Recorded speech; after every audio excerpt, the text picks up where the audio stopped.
بعد أن فاز برشلونة بدوري الأبطال وقبل كان يسمى الكأس الأوروبية وفريق الأحلام في 92.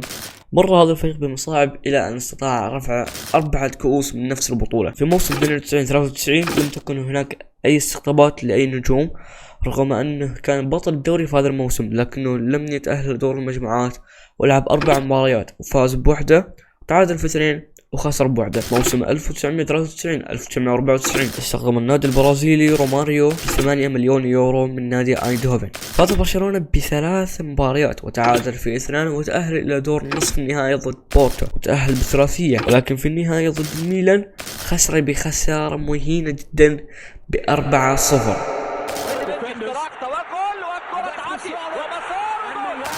يعدي دونادوني فرصة هدف، يلعب كرة حلوة المنصور، يا كرة بقول لحضراتكم الميلان يتلاعب برشلونة، يعني امكانيات كبيرة، سافيك بتحط قوة الهجوم، الخطورة قاعد يقولنا ده سيء خلاص،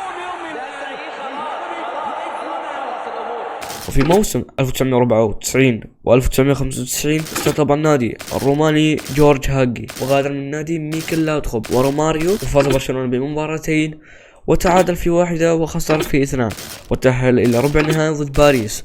وفي مباراة الذهاب تعادل إيجابيا 1-1، وفي الإياب خسروا بنتيجة 2-1 وبالمجموع 3-2 ذهابا وإيابا. في موسم 1995-1996 استقطب النادي لويس فيغو وغادر ستويشكوف إلى بارما، وأيضا غادر كومان إلى فاينل ولم يتأهل إلى دور المجموعات. في موسم 1996-1997 جاء رونالدو من ايندهوفن وغادر جورج هاجي، أيضا لم يتأهل البارسا للأبطال. وفي موسم 1997-1998 غادر آخر شخص من فريق الأحلام المدرب يوهان كرويف، وجاء الهولندي لوي فان خال واستقطب النادي ريفالدو، وغادر رونالدو إلى الانتر وأيضا لهم بلو إلى مارسيليا. بالرغم من استقطاب هداف من ريفالدو خسروا بالأبطال في 3 مباريات وتعادلوا وفازوا ب1 واحتلوا المركز الرابع في المجموعات. وفي موسم 98-99 استخدم النادي كلا من باتريك كلايفرت والثنائي غولان دي بور وفرانك دي بور وماوريسيو بيلغرينو بعقد إعارة. ورغم كل هذه الاستقطابات في الأبطال فاز في مباراة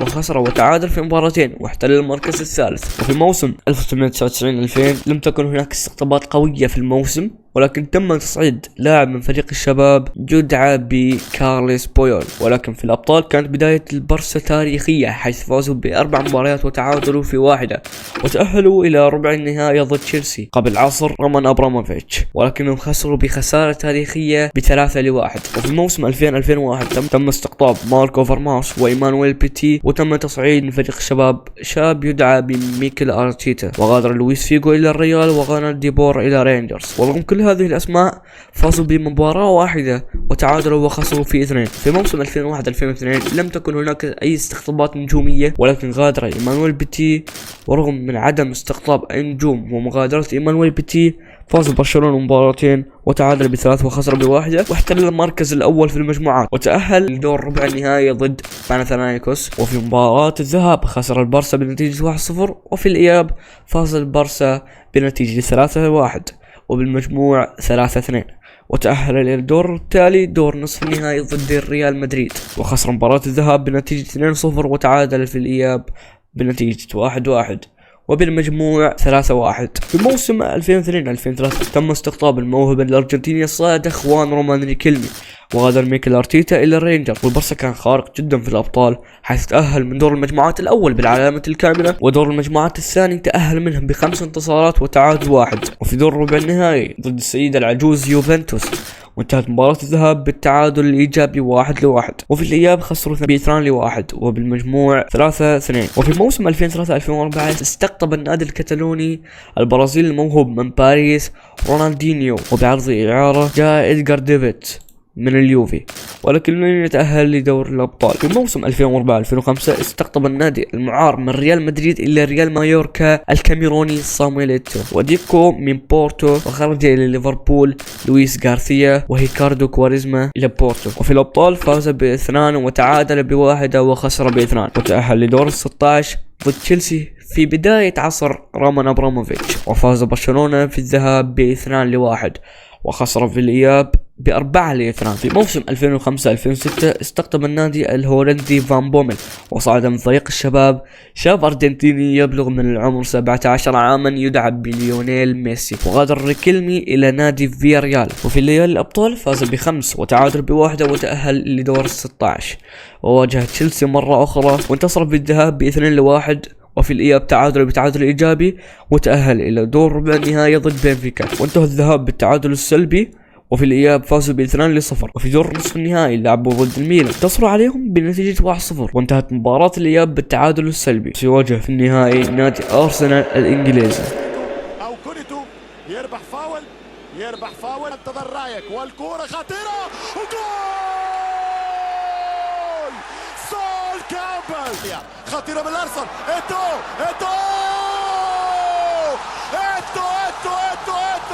لم أفهم أنا من مشجعي من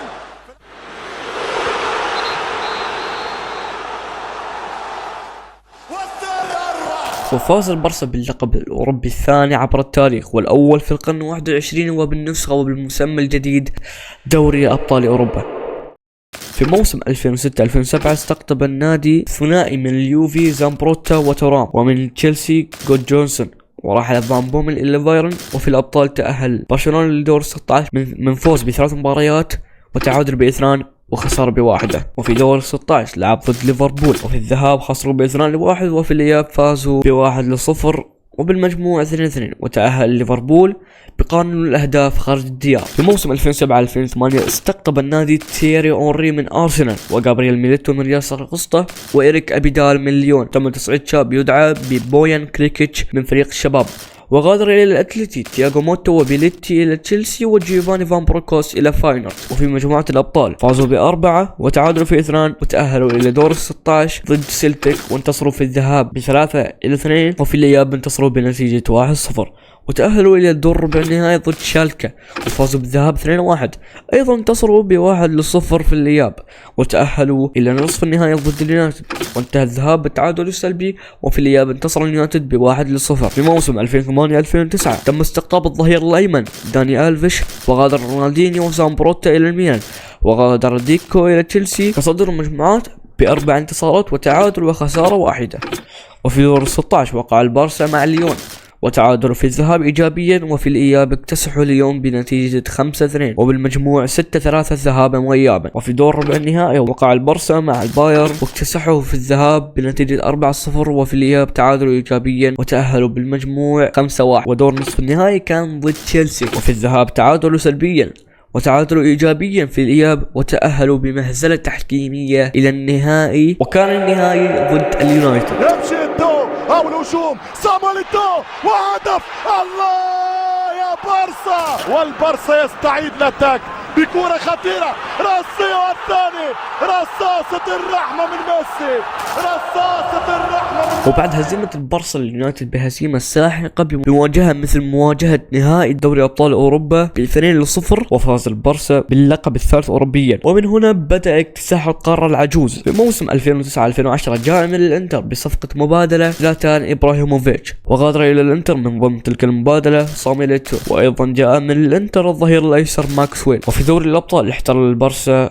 المركز الأول بفوز في 3 مباريات وتعادل في 2 وخسر في 1. وفي دور 16 واجه البارسا نادي ستوتغارت الألماني وتعادلوا إيجابيا في الذهاب واكتسحوهم برباعية في الإياب.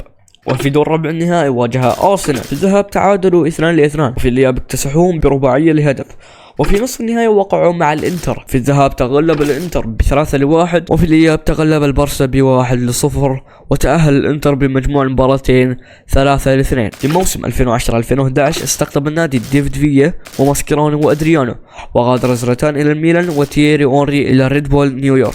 وفي ليالي الأبطال تصدر البارسا مجموعته ب4 انتصارات وتعادلين، وفي دور 16 واجه أرسنال، في الذهاب انتصر أرسنال ب2-1 وفي الإياب انتصر البارسا ب3-1. وفي الدور ربع النهائي واجه البارسا شختار دونيتسك الأوكراني واكتسح الفريق الأوكراني وفاز في الذهاب بنتيجة 2-0 وفي الإياب تعادلوا إيجابيا ب1-1. وفي نصف نهائي الأبطال كان هناك كلاسيكو العالم وفاز في الذهاب بنتيجة 2-0 وفي الإياب تعادلوا إيجابيا، وفي النهائي واجهوا اليونايتد مرة أخرى. ممكن يأتي الشخص المرمي يعود ولكن العودة وهدف جول برشلونة والكرة ترجع خطيرة، ممكن فرصة وروني جول. الله يا مانشستر يونايتد، التعادل من جولدن بوي. دفاعي من فريق المان ويمشي ميسي يصلح كرة الثاني. الله على الجولاتو، جولاتو يا ميسي. ترجع مرة أخرى البارسا عن طريق الفيا ويسجل الجول. الترسيرو ديال البارسا، الترسيرو ديال بلاوغرانا، يا معذبهم يا معقدهم. مش ممكن في الثالث لبرشلونة. الديناميت الكتالوني يضرب المرة الثالثة في شباك مدرسة. وعاد البرصة إلى القمة الأوروبية في موسم 2011-2012. استقطب النادي سيسك فابريغاس وأليكسيس سانشيز، وتم تصعيد شاب من اللمسية يدعى بتياغو الكانتارا، وغادر بويان كريكيتش وماكسويل وغابرييل ميليتو. وفي الأبطال تصدر البرصة مجموعاته ب5 انتصارات وتعادل واحد. وقع ليفركوزن مع البرصة وانتصر بالذهاب ب3-1، وفي الإياب اكتسح الفريق الألمانية ب7-1، وبالمجموع 10-2. وفي دور ربع النهائي وقع البرصة مع الميلان وانتهى الذهاب بالتعادل السلبي، وفي الإياب تغلب البرصة ب3-1. وفي دور نصف النهائي وقع البرصة مع تشيلسي، وفي الذهاب انتصر تشيلسي ب1-0، وفي الإياب تعادل 2-2، وبكذا يكون تشيلسي تأهل للنهائي. وفي موسم 2012-2013 استقطب النادي جوردي ألبا من فالنسيا، وأيضا تصدر البرصة مجموعته ب4 انتصارات وتعادل وخسارة واحدة.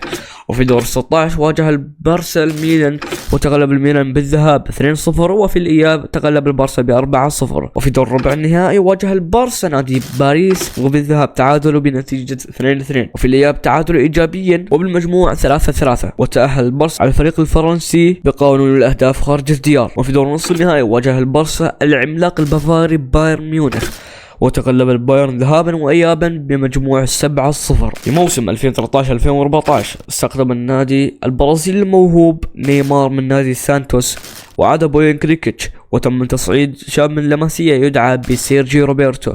وغادر الكالتارا إلى البايرن، وديفيد فيا إلى الأتلتي، وبوين كريكيتش بإعارة إلى أياكس أمستردام. وفي الأبطال تصدر البرصة مجموعته بفوز 4 مباريات وتعادل وخسارة واحدة. وفي دور 16 واجه السيتي وتغلب عليه في الذهاب بنتيجة 2-0، وبالإياب بنتيجة 2-1، وبالمجموع 4-1. ودور ربع النهائي كان ضد الأتلتي وتعادل إيجابيا في الذهاب، وانتصر الأتلتي بهدف في الإياب وبالمجموع 2-1. في موسم 2014-2015 استقطب النادي المهاجم الأوروغواياني لويس سواريز من الليفر، والحارس مارك أندريه تيرشتيغن، وإيفان راكيتيتش من إشبيليا. وغادر سيسك فابريغاس إلى تشيلسي، وأليكسيس سانشيز إلى أرسنال، وأصبح الحارس التاريخي فيكتور فالديز بلا نادي. وفي ليالي الأبطال تصدر البرصة مجموعته ب5 انتصارات وخسارة واحدة. في دور 16 تواجه البارسا مع السيتي وانتصر في الذهاب 2-1، وفي الإياب انتصروا بنتيجة 1-0، وبالمجموع 3-1. وفي دور ربع النهائي كان ضد باريس وانتصروا بالذهاب ب3-1، وفي الإياب 2-0. في دور نصف النهائي تقابل البارسا مع البافاري وانتصروا بالذهاب ب3-0، وفي الإياب انتصر البايرن بنتيجة 3-2، ولكن تأهل البارسا بالمجموع 5-3. والنهائي كان ضد السيد العجوز يوفنتوس.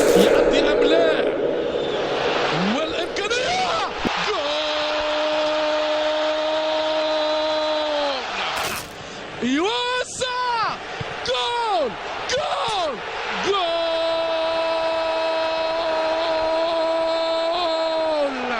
يراوغ ليو يسدد كرة جول جول.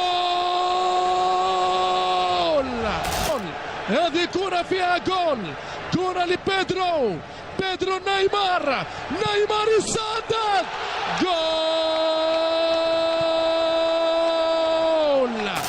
جول جول جول جول، انفجار.